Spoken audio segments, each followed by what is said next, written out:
الحمد لله نحمده ونستعينه ونستغفره ونؤمن به ونتوكل عليه ونعوذ بالله من شرور أنفسنا ومن سيئات أعمالنا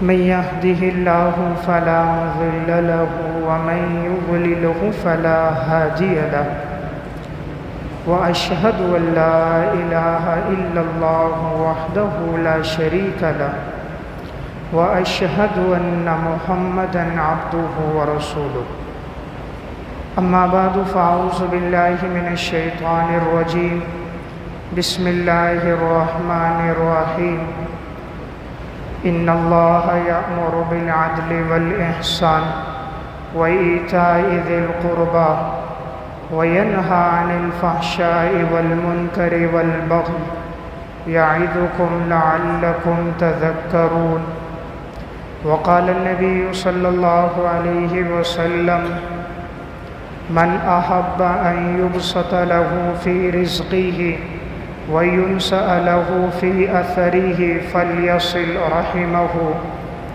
وقال النبي صلى الله عليه وسلم لا يدخل الجنة قاطع وقال النبي صلى الله عليه وسلم لا يحل لامرئ أن يهجر أخاه فوق ثلاث فمن هجر فوقه ثلاث فمات دخل النار صدق اللہ العظیم۔ میرے انتہائی واجب الاحترام قابل صد احترام بھائیوں، دوستوں اور بزرگوں، آج کا دن عید الاضحیٰ کا دن ہے۔ آج 10 ذی الحجہ 1442 ہجری ہے۔ عید الاضحیٰ کا معنی ہے وہ دن جو قربانی کا دن ہے۔ شریعت نے مسلمانوں کے لیے 2 دن خوشی کے رکھے ہیں۔ ایک دن عید الفطر کا دن ہے اور دوسرا دن عید الاضحیٰ کا دن ہے۔ ہر مذہب میں کوئی نہ کوئی دن خوشی کا ہوتا ہے۔ اسلام نے بھی یہ 2 تہوار رکھے، لیکن اسلام نے ان دونوں کو عبادت کے ساتھ جوڑا ہے۔ عید الفطر سے پہلے رمضان المبارک کے روزے ہوتے ہیں کہ انسان روزے کی عبادت، قیام اللیل کی عبادت، تلاوت کی عبادت، جب اس سے وہ فارغ ہوتا ہے تو پھر اس کے لیے عید الفطر کا دن آتا ہے، یعنی افطار کا دن۔ اور یہ جو عید ہے عید الاضحیٰ، قربانی کا دن، یہ بھی ایک عبادت کے ساتھ ہے، اور وہ عبادت حج کی عبادت ہے۔ تو چونکہ ان ایام میں حج جیسی عظیم الشان عبادت ادا ہوتی ہے، اس وجہ سے یہاں قربانی کا حکم ہے۔ اور نمبر 2، یہ حضرت ابراہیم علیہ السلام کی یاد ہے اور ان کی اس سنت کو زندہ کرنا ہے جو انہوں نے اللہ کے حکم پر اپنے بیٹے کو ذبح کرنے کے لیے کی تھی۔ اللہ کو یہ ادا پسند آئی اور اللہ نے قیامت تک اس حکم کو جاری رکھنے کا حکم دے دیا۔ تو اسلام نے ان دونوں عیدوں کو رکھا۔ آپ صلی اللہ علیہ وسلم جب مدینہ آئے تھے، آپ نے دیکھا مدینہ کے لوگ 2 دن خوشی مناتے ہیں۔ آپ نے فرمایا اللہ نے ہمیں اس سے بہتر 2 دن عطا فرمائے ہیں، ایک عید الفطر کا اور دوسرا عید الاضحیٰ کا۔ تو یہ دن مسلمانوں کے لیے بڑی خوشی کا دن ہے۔ تو آج کا دن عید الاضحیٰ کا دن ہے۔ اس دن میں انسان سب سے زیادہ جس چیز کا اہتمام کرے کہ وہ عبادت جو دیگر ایام میں نہیں ہوتی، صرف ان 3 دنوں میں ہوتی ہے، وہ قربانی کا عمل ہے۔ اسی لیے رسول اللہ صلی اللہ علیہ وسلم نے ارشاد فرمایا کہ ابن آدم کا جو بھی عمل ہے تو اللہ کے ہاں پسندیدہ عمل جو ہے وہ احراق الدم، خون بہانا ہے۔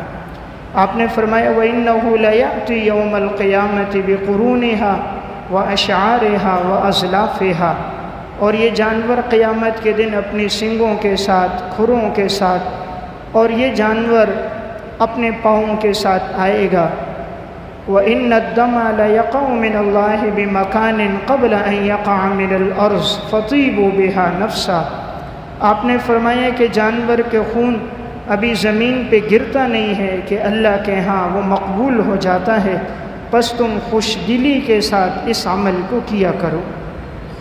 یعنی انسان اس کو اپنے اوپر بوجھ نہ سمجھے، اپنے اوپر ایک تاوان اور جرمانہ نہ سمجھے، بلکہ خوش دلی اور نیک نیتی کے ساتھ اگر اللہ نے توفیق دی ہے تو انسان اس عمل میں بڑھ چڑھ کر حصہ لے۔ تو زندگی میں کوشش تو بہرحال اس کی لازمی ہونی چاہیے کہ انسان حضرت ابراہیم علیہ السلام اور جناب رسول اللہ صلی اللہ علیہ وسلم کی اس سنت کو زندہ کر دے، اور اس کے لیے اہتمام بھی کرنا چاہیے تاکہ یہ سنت زندہ رہے۔ تو اس دن میں یہ عمل اللہ کے ہاں بڑا پسندیدہ عمل ہے۔ اس کے ساتھ جس کی کوشش کرنی ہے وہ یہ ہے، چونکہ یہ مسلمانوں کے لیے خوشی کا دن ہے، اس لیے انسان اس چیز کا بھی اہتمام کرے کہ صلہ رحمی کو قائم رکھے۔ صلہ رحمی کا معنی ہوتا ہے اپنے خونی رشتوں کو برقرار رکھنا۔ حدیث میں آتا ہے رسول اللہ صلی اللہ علیہ وسلم نے ارشاد فرمایا، من احب ان یبسط له فی رزقہ وینسأ له فی عسرہ فلیصل رحمہ، جسے یہ بات خوش کر دیں کہ اللہ اس کے رزق میں وسعت دے، اللہ اس کی اولاد میں، اس کی عمر میں اللہ برکت دے، اسے چاہیے کہ صلہ رحمی کو قائم کرے۔ یعنی انسان خاص طور پہ اس دن اہتمام کرے کہ صلہ رحمی کو برقرار رکھے، یعنی خونی رشتوں کو توڑنے سے اپنے آپ کو بچائے۔ قرآن کریم میں اللہ رب العزت نے 3 باتوں کا حکم دیا اور 3 چیزوں سے منع فرمایا۔ فرمایا ان اللہ یأمر بالعدل والاحسان وایتاء ذی القربى وینہی عن الفحشاء والمنکر والبغی یعظکم لعلکم تذکرون۔ اللہ تمہیں حکم دیتا ہے انصاف کرنے کا، حکم دیتا ہے احسان کرنے کا، اور اپنے رشتہ داروں کے ساتھ حسن سلوک کا، اور اللہ تعالیٰ تمہیں منع کرتا ہے منکر کام سے، بے حیائی کے کام سے اور ظلم سے اللہ تمہیں روکتا ہے۔ تو یہاں اللہ نے اس آیت میں 3 چیزوں کا حکم دیا، 3 چیزوں سے منع فرمایا۔ جن کا حکم دیا اس میں یہ بات تھی کہ انسان انصاف کو قائم رکھے، احسان کو قائم رکھے اور اپنے رشتہ داروں کے ساتھ حسن سلوک سے پیش آئے۔ تو میں عرض کر رہا تھا صلہ رحمی کو قائم رکھنا ایک بہت بڑا عمل ہے۔ صلہ رحمی کسے کہتے ہیں، حسن اخلاق کسے کہا جاتا ہے؟ تو رسول اللہ صلی اللہ علیہ وسلم نے ارشاد فرمایا، صل من قطعک واعف عمن ظلمک واحسن الی من اساء الیک۔ جو تم سے توڑے تم اس کے ساتھ جوڑو، جو تمہارے ساتھ برا سلوک کرے تم اس کے ساتھ اچھا سلوک کرو، جو تمہیں دھکے دے دھتکارے اسے گلے لگا دینا، اس سے محبت کرنا، یہ علامت ہے حسن اخلاق کی۔ تو گویا کہ یہ بڑا وزنی عمل ہے، تو انسان کو چاہیے کہ اس وزنی عمل کو اپنی زندگی میں لے کر آئے۔ آپ صلی اللہ علیہ وسلم نے ارشاد فرمایا، لا يدخل الجنت قاطع، قطع تعلقی کرنے والا جنت میں داخل نہیں ہوگا۔ اس لیے انسان اس گناہ سے بچے، عزیز و اقارب میں جس سے بھی تعلق ہے محبت رکھے، اگر کسی سے قطع تعلقی ہو چکی ہو تو اللہ کی رضا کے لیے اسے معاف کرے اور آگے بڑھ کر جائے، اس سے ملے۔ اللہ تعالیٰ کو یہ عمل نہایت پسند ہے، جب انسان آگے بڑھ کر جا کر ملتا ہے، اپنے نفس کو کچلتا ہے، اپنے عجب اور تکبر کو ختم کرتا ہے، تو اللہ تعالیٰ کو یہ ادا انسان کی بڑی پسند آتی ہے۔ حدیث میں آتا ہے رسول اللہ صلی اللہ علیہ وسلم نے ارشاد فرمایا، لا یحل لأحد ان یہجر اخاہ فوق ثلاث فمن ہجر فوق ثلاث فمات دخل النار۔ کسی کے لیے حلال نہیں کہ وہ اپنے بھائی سے قطع تعلقی کرے 3 دن سے زیادہ، اور جس نے 3 دن سے زیادہ قطع تعلقی کی، اس حال میں اسے موت آ گئی، آپ نے فرمایا وہ جہنم میں داخل ہوگا۔ اس سے معلوم ہوتا ہے کہ قطع تعلقی کرنا ایک بہت بڑا گناہ ہے۔ رسول اللہ صلی اللہ علیہ وسلم نے ارشاد فرمایا، الا ادلکم بافضل من درجۃ الصیام والصلاۃ والصدقہ، کیا میں تمہیں ایسا افضل عمل نہ بتاؤں جو نفلی نماز سے، نفلی روزے سے، نفلی صدقے سے بہتر عمل ہے؟ قالوا بلا یا رسول اللہ۔ صحابہ اکرام نے فرمایا ضرور بتائیے اللہ کے رسول۔ آپ نے فرمایا اصلاح ذات البین، دو مسلمانوں میں صلح کروا دینا، یہ نفلی نماز سے، نفلی روزے سے، زکوٰۃ سے افضل عمل ہے۔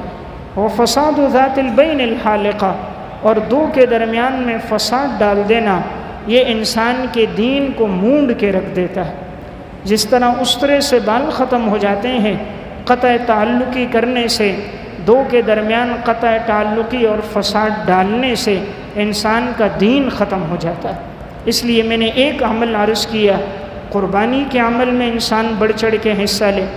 دوسری بات میں نے عرض کی صلہ رحمی کو قائم رکھا جائے، قطع تعلقی سے انسان بچے۔ تیسری گزارش یہ ہے، اللہ رب العزت کے انسان پر جو بہت سے انعامات ہیں، ان نعمتوں میں ایک بہت بڑی نعمت والدین کی نعمت ہے۔ اس لیے جن کے والدین حیات ہوں، آج کے دن میں خاص طور پر ان سے ملے اور ان سے دعاؤں کی درخواست کرے۔ کوئی ایسا نہ ہو کہ جو اپنے ماں باپ سے ناراض ہو یا والدین کی نافرمانی کرتا ہو۔ والدین کی نافرمانی ایک بہت بڑا گناہ ہے، کبیرہ گناہوں میں سے ہے۔ رسول اللہ صلی اللہ علیہ وسلم نے فرمایا الکبائر الاشراک باللہ وعقوق الوالدین وقتل النفس والیمین الغموس۔ بڑے گناہ کون سے ہیں؟ فرمایا اللہ کے ساتھ کسی کو شریک ٹھہرانا، نمبر 2 کسی انسان کو ناحق قتل کر دینا، والدین کی نافرمانی کرنا اور جھوٹی قسم کھانا، یہ بڑے بڑے گناہوں میں سے ہے۔ تو والدین اللہ کی ایک بڑی نعمت ہے۔ انسان کو دنیا میں ہر چیز مل جاتی ہے، ماں باپ کی نعمت انسان کو دنیا میں دوبارہ نہیں ملتی، اور انسان کو قدر تب آتی ہے جب اس کے والدین دنیا سے جا چکے ہوتے ہیں، تب معلوم ہوتا ہے کہ یہ اللہ کی طرف سے کتنی بڑی عطا تھی۔ دنیا میں ایک رشتہ ایسا ہے جس کی محبت خالص اخلاص کی بنیاد پر ہوتی ہے، کوئی مفاد اور کوئی اغراض نہیں، وہ ماں باپ کی محبت ہے۔ ورنہ دنیا میں ہر محبت کے پیچھے غرض ہے، دوست دوست سے محبت کرتا ہے، غرض ہے، شوہر کی بیوی سے، بیوی کی شوہر سے محبت غرض ہے، لیکن ماں باپ کی محبت اپنی اولاد سے بغیر غرض کی ہوتی ہے۔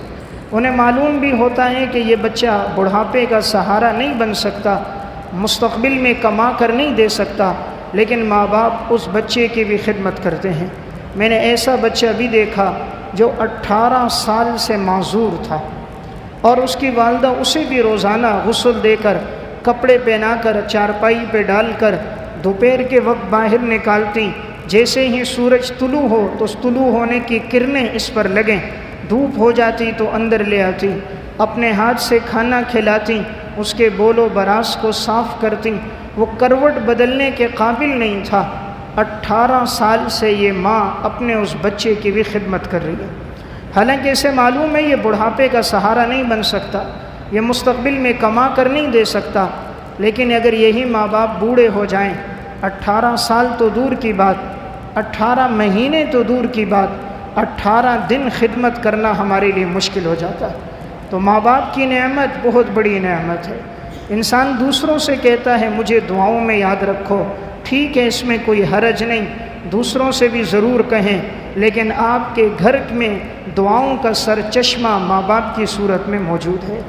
گھر کے اندر یہ دعاؤں کا اللہ نے ایک چشمہ رکھا ہے، انسان ان سے دعاؤں کی درخواست کرے، اور اللہ تعالیٰ نے ان کی دعاؤں میں بڑی قبولیت رکھی۔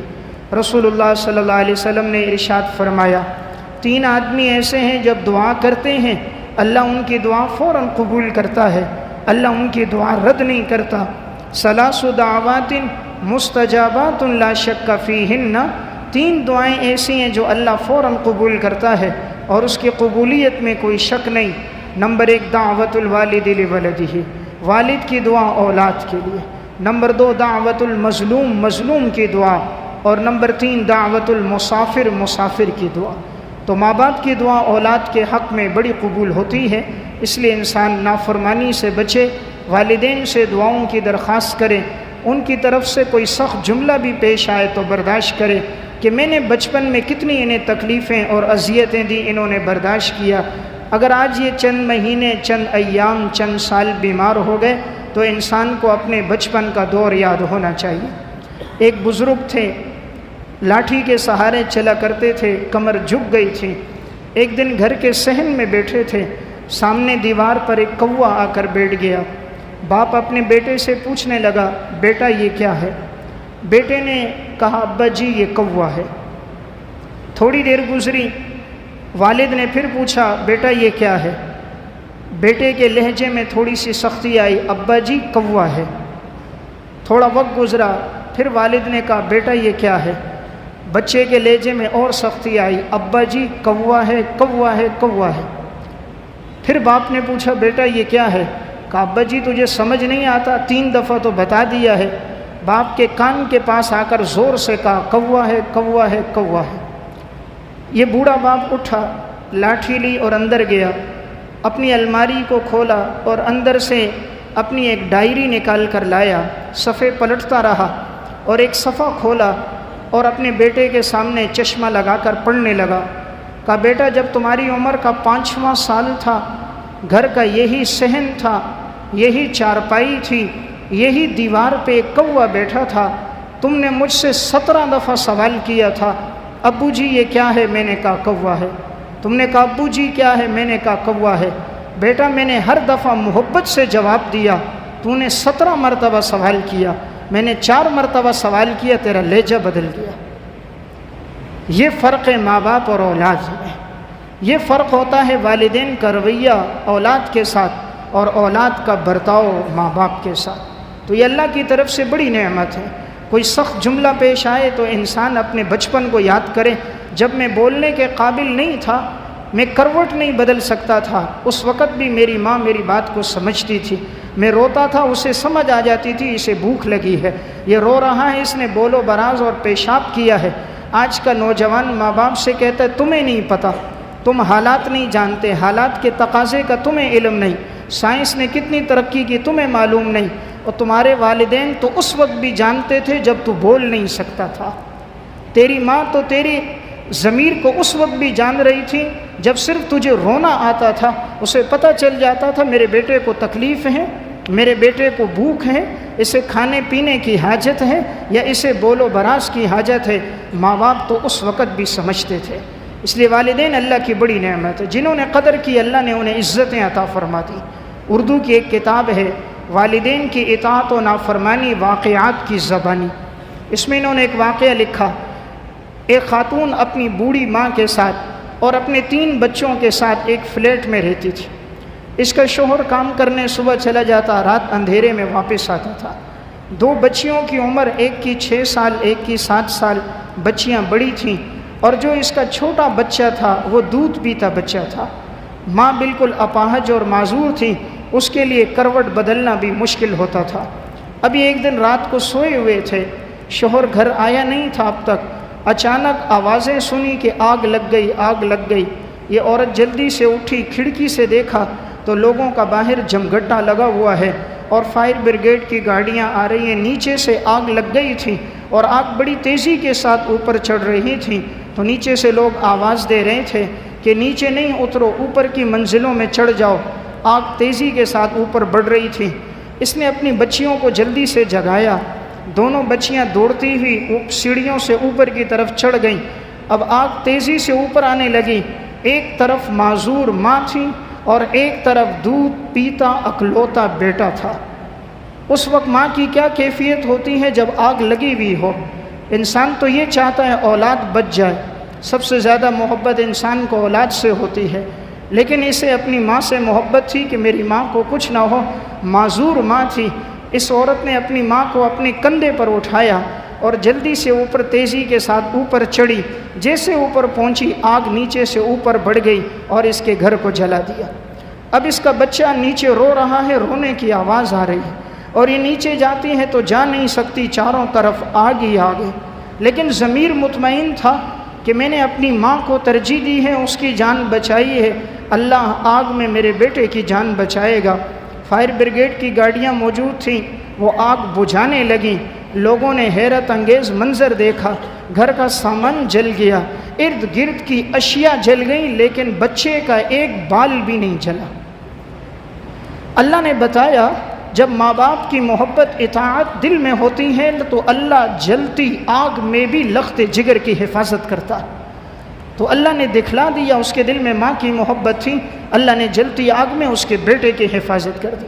تو میں عرض کر رہا تھا دنیا کا ایک دستور ہے، جیسا رویہ انسان کا والدین سے ہوتا ہے اس کی اولاد کا وہی برتاؤ اپنے ماں باپ کے ساتھ ہوتا ہے۔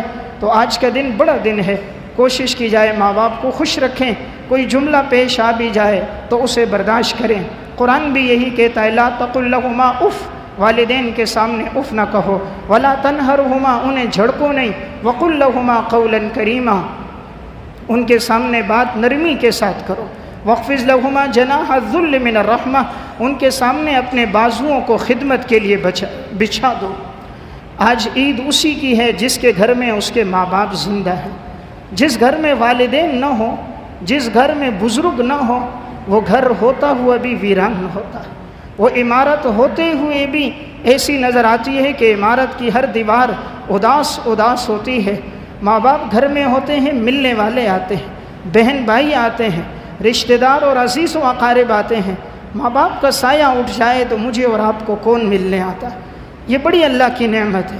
گھر آباد ہوتے ہیں، ان بزرگوں سے آباد ہوتے ہیں۔ انہیں بوجھ نہ سمجھو، انہیں اپنے لیے اذیت کا ذریعہ نہ سمجھو، انہیں دعاؤں کا سرچشمہ، ہدایت کا سرچشمہ، رزق میں برکت کا ذریعہ سمجھو۔ یہ جب تک ہوں گے ان کی دعائیں ہوں گی، اللہ آپ کے رزق میں وسعت دے گا۔ یہ جب تک ہوں گے آپ کے گھر میں رحمتیں اور برکتیں نازل ہوں گی۔ یہ بوڑھی ماں تہجد میں اٹھے گی، آپ کے لیے دعا کرے گی۔ یہ سفید ریش باپ لاٹھی کا سہارا لے گا، مسجد پہنچے گا، ہاتھ اٹھائے گا تو پہلی دعا کرے گا، اے اللہ میری اولاد کے رزق میں برکت دینا جو میرے بڑھاپے کا سہارا۔ تو جس گھر میں بزرگ ہیں آج ان کے لیے عید کا دن ہے، وہ لوٹتے ہیں، ماں باپ سامنے نظر آتے ہیں، خوشی ہوتی ہے۔ جس گھر میں والدین نہیں ہوتے، گھر میں نانا نانی دادا دادی بزرگ نہیں ہوتے، وہاں اداسی ہی اداسی ہوتی ہے۔ جن کے والدین تھے اور آج نہیں ہیں، جب وہ گھر پہنچتے ہیں تو یاد آتا ہے آج سے 2 سال پہلے، آج سے 3 سال پہلے والدہ ہوتی تھی جو تہجد میں اٹھ کر غسل کر کے نیا لباس پہن کر اللہ کے سامنے گڑ گڑاتی اور اولاد کے رزق کی برکت کی دعائیں کرتی تھی۔ آج وہ دنیا میں موجود نہیں ہے، اس لیے والدین کا سرمایہ بڑا سرمایہ ہے، قدر کریں ان کی اگر یہ موجود ہیں۔ کوئی تلخ کلامی سختی پیش آ جائے اللہ کے لیے برداشت کریں۔ دنیا میں انسان کتنے لوگوں کو برداشت کرتا ہے، جہاں کام کرنے جاتا ہے وہاں کے اندر فیکٹری میں کتنوں کو برداشت کرتا ہے، مینیجر جملے کہتا ہے، فیکٹری کا سردار جملے کہتا ہے، مالک جملے کہتا ہے، برداشت کر دیتا ہے۔ ان کے کیا احسان ہیں، 12 گھنٹے ڈیوٹی کرتے ہو، 10 سے 15 ہزار دیتے ہیں۔ ماں باپ کے تو کتنے احسانات ہیں۔ سعودی عرب کا شہر ہے ریاض، اس میں ایک واقعہ آج سے چند سال قبل پیش آیا۔ اس واقعے کو ریاض شہر کا ایک مشہور اخبار تھا الریاض کے نام سے، اس نے اس واقعے کو لکھا۔ پھر یہ واقعہ عرب کے بہت سے رسالوں میں بھی چھپا، عرب کے بہت سے اخبارات میں بھی یہ واقعہ چھپا۔ واقعہ اپنی نوعیت کا بڑا منفرد واقعہ تھا۔ واقعہ یہ تھا کہ ایک بوڑھی ماں تھی، نہایت کمزور ہو چکی تھی۔ اس کے 2 بیٹے تھے، ایک بیٹا تو بوڑھا ہو چکا تھا، دوسرا بیٹا قدر جوان تھا۔ اختلاف اس میں تھا کہ یہ بوڑھا بیٹا اپنی ماں کی بڑی خدمت کیا کرتا تھا اور جوان چاہتا تھا کہ یہ خدمت میں کروں۔ بوڑھا کہتا تھا نہیں، دنیا کی ہر چیز لے لو، ماں کی خدمت میرے سپرد کر دو۔ والد کا انتقال ہو چکا تھا، اب یہ دونوں آپس میں اس میں الجھتے تھے، ایک کہتا میں خدمت کروں گا، دوسرا کہتا میں کروں گا۔ جوان کہتا تھا آپ ویسے بھی بوڑھے ہو، آپ نے بڑی خدمت کی، اب یہ میرے ذمے لگا لو۔ تو آپس میں ان کا تکرار ہونے لگا۔ علاقے کے معززین آ گئے، انہوں نے فیصلہ کرنا چاہا، لیکن کوئی بھی اس بات سے پیچھے نہ ہٹا کہ میں خدمت کو ترک کروں گا۔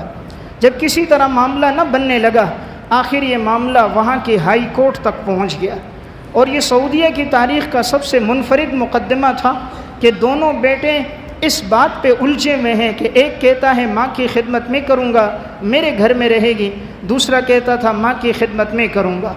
جج آیا، دونوں کی بات سنی۔ دونوں بیٹے جب اپنا موقف سنانے لگے، دونوں کی آنکھوں سے آنسوں کی لڑیاں بہتی تھیں اور ان کے دامن کو تر کر دیتی تھیں۔ ہر ایک کہتا تھا اس ماں کے احسانات ہیں، میں اس کی خدمت کروں گا، دوسرا کہتا تھا میں خدمت کروں گا۔ جج پریشان، کس کے حق میں فیصلہ دوں؟ دونوں بیٹے، دونوں لخت جگر، دونوں کا موقف مضبوط، دونوں اپنے دلائل سے مزین، جج کے لیے فیصلہ کرنا دشوار ہو گیا۔ اس نے کہا اس اماں سے پوچھتے ہیں، یہ جس کے پاس رہنا چاہے یہ اس کے پاس جائے۔ اگلی پیشی کے اندر عدالت بری ہوئی تھی، بوڑھی اماں کو لایا گیا، نہایت کمزور تھی لیکن مکمل پردے کی حالت میں تھی۔ جج نے اس کی طرف دیکھ کر کہا، اماں جی تو جس کے ساتھ رہنا چاہے تجھے اختیار ہے، میرے لیے فیصلہ کرنا دشوار ہے۔ عرب کی وہ فصیح اور بلیغ ماں نے خطبہ دیا، خطبے کے بعد اپنے بڑے بیٹے کو دیکھتی اور اس کی سفید داڑھی کو دیکھتی، پھر رونے لگ جاتی۔ دوسری طرف نظر گھماتی، اپنے نوجوان بیٹے کو دیکھتی، پھر رونے لگ جاتی اور کہنے لگی اس طرف بھی لختے جگر ہیں، اس طرف بھی لختے جگر ہے۔ ایک وہ ہے جس نے مجھے ہتھیلیوں میں اٹھا کر گھمایا ہے، دوسرا وہ ہے میری زبان سے حکم نکلتا نہیں ہے، اسے پورا کر دیتا ہے۔ جج صاحب میں نہیں فیصلہ کر سکتی میں کس کے پاس جاؤں، یہ دونوں ہی خدمتگار ہیں۔ آخر جج فیصلہ کرنے پر جب مجبور ہوا، کسی طرف سے قرائن نہ ملے، اس نے کہا میری ایک گزارش یہ ہے، بوڑھے سے کہا کہ تم نے بڑی خدمت کی، تمہارا بڑھاپا ہے، ایسا کرو یہ خدمت چھوٹے کے سپرد کر دو، چند مہینے یہ خدمت کرے، بعد میں تم والدہ کو اپنے پاس لے آنا۔ جج نے فیصلہ تو دے دیا لیکن بوڑھا ایسا روتا رہا، ایسا سسکیاں لے کے روتا رہا، دھاڑے مارتا رہا۔ سعودیہ کی تاریخ میں یہ منفرد واقعہ تھا کہ یہ ماں باپ کے لیے کس طرح بچوں کے دلوں میں محبت تھی، اس ماں نے اپنی اولاد کی کیسی تربیت کی تھی، اس ماں نے اپنے لخت جگر کے دل میں کس طرح محبت ڈالی تھی کہ بوڑھا ہے، سفید ریش ہے، لیکن ماں کی خدمت کے لیے ہر ایک دوسرے سے آگے بڑھ رہا۔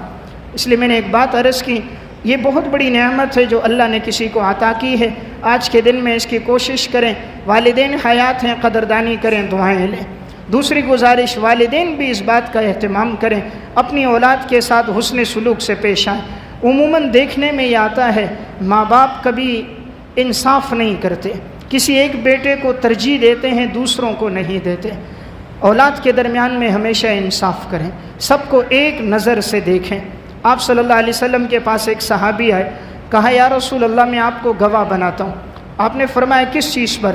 کہا یہ میرا بیٹا ہے، میں اس کو حصہ دینا چاہ رہا ہوں، آپ کو اس پر گواہ بناتا ہوں۔ آپ نے فرمایا تم نے اپنی اور اولاد کو بھی حصہ دیا؟ کہا جی اوروں کو تو حصہ نہیں دیا۔ آپ نے فرمایا میں ظلم پر گواہ نہیں بنتا، میں ظلم پر گواہ نہیں بنتا، اگر سب کو حصہ دو گے تب گواہ بنوں گا۔ اس لیے والدین کو بھی چاہیے اولاد کے درمیان میں انصاف کریں۔ دیکھنے میں یہ آتا ہے ماں باپ کا بھی بسا اوقات ملاپ اس کی طرف ہوتا ہے جو بیٹا کمانے والا ہوتا ہے، جو بیٹا کوئی خرچہ لا کر دے بھلے بد اخلاق ہو اس کے لیے تو آہو بھگت کریں گے، دوسرا بیٹا فرما بردار ہو، اطاعت گزار ہو، صوم و صلات کا پابند ہو، لیکن اس کا اگر ذاتی کاروبار نہ ہو، رزق میں اتنی وسعت نہ ہو تو اس کی ساری خوبیوں پہ پانی پھر جاتا ہے، اور دولت والا اگر چند روپے دے دیتا ہے اس کی ساری خامیاں دودھ سے دھل جاتی ہیں۔ ایسا نہیں ہونا چاہیے۔ والدین کو بھی چاہیے اولاد کو ایک نظر سے دیکھیں، ایک نظر سب پر ہوگی تو اولاد کے دلوں میں ماں باپ کے لیے شفقت اور محبت بھی ہوگی۔ ایک گزارش میری یہ ہے، عموماً یہ دیکھنے میں آتا ہے بھائی بھائی سے ناراض ہوتا ہے، عموماً آج کے معاشرے میں یہ چیز بڑھتی نظر آ رہی ہے، خاندانیہ طور پر قطع تعلقی بہت زیادہ بڑھ گئی، بھائی اپنی بہن سے، بہن اپنے بھائیوں سے، ماموں اپنے بھانجوں سے، خالہ اپنے بھانجوں سے، بھتیجوں سے، یہ قطع تعلقی بہت زیادہ بڑھتی جا رہی ہے، خاص طور پہ بھائی سے۔ ایک بھائی صاحب وسعت ہوگا، سارے علاقے کے ساتھ تعاون کرے گا، لیکن دوسرا بھائی اگر کمزور ہے اس کے ساتھ نہیں کرے گا، حالانکہ اللہ نے وسعت دی ہے تو اس کے ساتھ زیادہ تعاون ہونا چاہیے۔ بھائی اللہ کی طرف سے ایک ایسی نعمت ہے، حضرت موسیٰ علیہ السلام نے اللہ رب العزت سے دعا کی تھی کہ اے اللہ تو میری کمر کو مضبوط کر اور میرے بھائی ہارون کو نبوت عطا فرما، وَاجْعَلْ لِي وَزِيرًا مِّنْ أَهْلِي هَارُونَ أَخِشْدُدْ بِهِ أَزْرِي، اے اللہ میرے بھائی کو نبوت دے، میری کمر کو مضبوط کر۔ جس کے بھائی ہوتے ہیں ان کی کمر مضبوط ہوتی ہے، اور جن کے بھائی نہیں ہوتے کمر مضبوط نہیں ہوتی، یہ مستقبل میں کام آنے والے۔ مشکل موقع پر صرف خون ساتھ دیتا ہے، مشکل موقع پر وہی بھائی ساتھ دیتا ہے جس نے ایک چارپائی پہ پلا پوسا ہوتا ہے، ایک صحن میں کھیلا ہوتا ہے، ایک باپ کے نطفے سے جو پیدا ہوا ہوتا ہے، ایک ماں کے سینے سے جنہوں نے دودھ پیا ہوتا ہے، اگرچہ آپس میں رنجشیں ہوں، مشکل موقع پہ ساتھ دینے والا یہی ہوتا ہے۔ اس لیے بھائی کی نعمت بڑی نعمت ہے، معمولی وجہ سے قطع تعلقی نہیں کرنی چاہیے، آگے بڑھ کے بڑے بھائی کو بمنزل والد کے سمجھنا چاہیے اور بڑے بھائی کو چاہیے چھوٹوں کو بمنزل اولاد کے سمجھے۔ جب طرفین سے یہ بات ہوگی تو اللہ رب العزت جانبین کے دل میں اپنی محبت اور اطاعت ڈال دے گا۔ تو ایک گزارش میری یہ تھی، قطع تعلقی سے انسان اجتناب کرے، اس گناہ سے بچیں، آپس میں محبتوں کو پھیلائیں، ایسی زندگی گزار کے جائیں آپ دنیا میں نہ ہوں، آپ کو لوگ یاد کریں۔ کوئی تھا کہ جو محبت کے پھول تقسیم کرتا تھا، کوئی تھا جس کی زبان سے میٹھے بول نکلتے تھے، کوئی تھا جس کے ہاتھوں میں سخاوت ہوتی تھی، کوئی تھا جو بڑوں کا احترام، چھوٹوں پہ شفقت کرتا تھا، کوئی تھا جس کے دل میں علماء کی، نیک لوگوں کی عزت اور وقار تھی، کوئی تھا کہ عورت کو دیکھ کر اپنی نگاہوں کو جھکاتا تھا۔ ایسی زندگی گزاریں کہ ہر آدمی آپ کے جنازے کے لیے تڑپنے لگ جائے، ہر آنکھ سے آنسو بہنے لگ جائیں، ہر دامن آپ کے لیے اٹھ جائے، ہر زبان پر آپ کا ذکر اور حمد اور آپ کی تعریف ہو۔ کامیاب انسان تو وہ انسان ہے جو محبت کی زندگی گزار کے جائے، جو دامن محبت کے پھول تقسیم کرتا ہے، اس سے خوشبو ہی خوشبو آتی ہے، اللہ اسے علاقے میں معطر بنا دیتا ہے۔ جھگڑا کرنا، فساد کرنا، ہر ایک سے لڑنا، یہ کمال کی بات نہیں ہے۔ کمال کیا ہے؟ سہ لینا، برداشت کر دینا۔ کمال کیا ہے؟ اطاعت گزاری کو اپنا دینا، دوسروں کی غلطیوں کو معاف کر دینا، یہ انسان کے لیے کمال ہے۔ اس لیے میں نے ایک گزارش عرض کی، عفو درگزر سے کام لیں۔ اگر کسی سے کوئی تکلیف پہنچی ہو، انسان اللہ کی رضا کے لیے معاف کرے۔ ہم تھوڑی دیر کے لیے سوچیں، گزشتہ سال کتنے لوگ موجود تھے لیکن آج وہ موجود نہیں۔ کورونا کے دنوں میں کتنے لوگ دنیا سے جا چکے ہیں، اس سال کے اندر کتنے لوگوں کی اموات ہو چکی ہے۔ معلوم نہیں اگلے سال عید کی نماز ہم میں سے کس کو پڑھنے کا موقع ملے اور کس کو موقع نہ ملے۔ تو عفو درگزر کو اپنایا جائے، انسان آگے بڑھ کر غریبوں کے ساتھ اس موقع پر خاص طور پہ تعاون کرے۔ درمیان میں ایک گزارش یہ ہے کہ جو چندہ ہو رہا ہے یہ مسجد کا چندہ ہے، اور پیچھے جو جھولی میں چندہ ہوگا وہ مسجد کے مؤذن صاحب کے لیے ہے، سال بھر مسجد کی خدمت کرتے ہیں، آپ حضرات سے ان کے ساتھ بھی تعاون کی درخواست ہے۔ تو میں عرض کر رہا تھا، اس دن میں انسان خاص طور پہ اہتمام کرے، غریبوں کے ساتھ تعاون کرے، اپنے عزیز و اقارب میں، آس پڑوس میں دیکھیں، گوشت میں بھی اس کے گھر پہ دینے کا اہتمام کرے جنہوں نے قربانی نہیں کی۔ دیکھنے میں آتا ہے لوگ اس کے گھر دیتے ہیں جس نے ہمارے گھر دیا، پھر بوٹیوں کو گنا جاتا ہے، کتنی بوٹیاں، کتنی ہڈیاں، کتنی چربی اور چھچڑے، اس کے جواب میں وہی برتاؤ کیا جاتا ہے۔ یہ چیز نہیں ہونی چاہیے۔ اللہ کے لیے عمل کیا، ہم اس کو ترجیح دیں جنہوں نے قربانی نہیں کی۔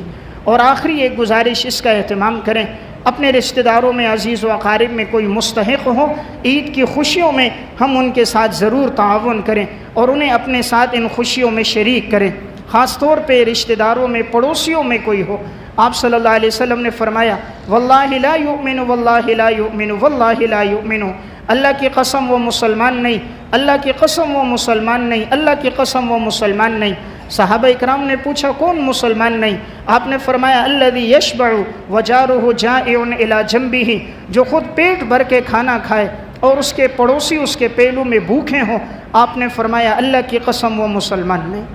اس لیے انسان دیکھے اگر عزیز و اقارب میں، پڑوس میں کوئی مستحق ہیں، ضرور تعاون کریں۔ آج سے 3 دن قبل اخبار میں نے پڑھا، صرف سندھ کے اندر 24 گھنٹوں میں 5 آدمیوں نے خودکشی کر لی۔ ہمارے سندھ کے اندر صرف 24 گھنٹوں میں 5 آدمیوں نے، کس وجہ سے؟ غربت کی وجہ سے، افلاس کی وجہ سے، فقر کی وجہ سے، مہنگائی کی وجہ سے۔ 2 کی خودکشی کی وجہ کیا تھی کہ بچوں نے نیا لباس مانگا، بیٹیوں نے کہا ہمیں نئے کپڑے پہناؤ، نئے کپڑے ہمارے لیے، جوتیاں لے کر آؤ۔ باپ کے لیے اتنی وسعت اور گنجائش نہیں تھی، بیٹیوں کے آنسو دیکھتا، جیب میں ہاتھ ڈالتا تو خالی جیب ہوتا، برداشت نہ ہوا، پیٹرول جسم پہ ڈال کے آگ لگا دی۔ اللہ نے وسعت دی ہو، دیکھیں اگر کوئی مستحق ہے ضرور تعاون کریں۔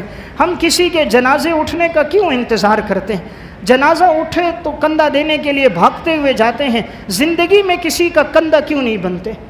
زندگی میں کسی کا سہارا کیوں نہیں بنتے؟